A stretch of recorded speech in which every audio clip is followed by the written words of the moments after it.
और हमलों के बीच अमेरिकी उपराष्ट्रपति ने धमकी दी है, एमओयू टूटा तो पछताएगा ईरान का है। जेडी वैंस ने हमलों का जवाब हमलों से देंगे, ये भी साफ कर दिया है। अमेरिका भी किसी भी सूरत में ईरान की धमकियों से पीछे नहीं हट रहा है। जेडी वैंस ने कहा है कि अगर आप हमला करेंगे तो हमले का जवाब हमले से होगा, लेकिन अगर ये एमओयू टूटा तो फिर ईरान पछताएगा।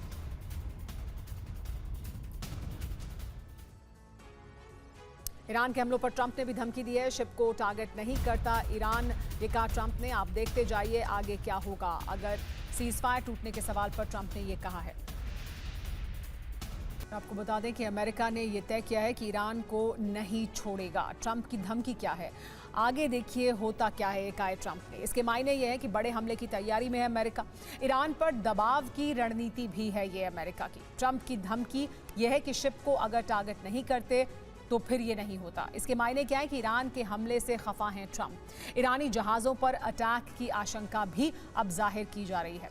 जेडी वैंस की चेतावनी भी सामने आ चुकी है, एमओयू टूटा तो पछताएगा ईरान। इसके मायने ये है कि पूरी तरह टूट सकता है वो शांति समझौता जो बस कुछ दिन पहले हुआ था।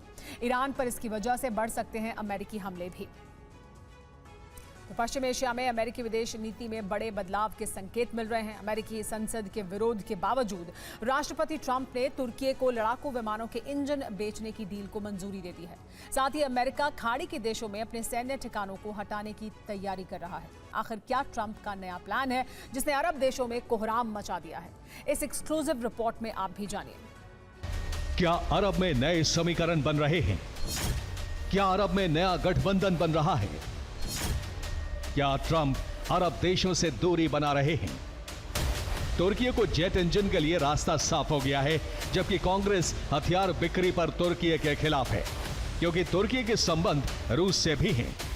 लेकिन तमाम विरोधों को दरकिनार करते हुए ट्रंप ने तुर्की को 6,600 करोड़ के जेट इंजनों की बिक्री को हरी झंडी दे दी है। अब सवाल उठ रहा है, क्या ट्रंप को अब अरब के शेखों से ज्यादा तुर्की के सुल्तान पर भरोसा है? नेटो के महासचिव मार्क रूटे ने खुद अंकारा में बयान दिया है कि तुर्की की कई रक्षा कंपनियां पूरे नेटो देशों में काम कर रही हैं। दुनिया तुर्की की सैन्य ताकत को नजरअंदाज नहीं कर सकती। रिपोर्ट के मुताबिक अमेरिका फारस की खाड़ी में मौजूद अपने सैन्य अड्डों को समेटने और उन्हें पश्चिम की तरफ यानी इजराइल के करीब ले जाने पर गंभीरता से विचार कर रहा है।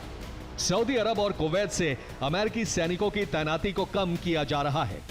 बहरीन में मौजूद अमेरिकी नौसेना के 5th फ्लीट के हेडक्वार्टर को फिर से तैयार किया जा रहा है।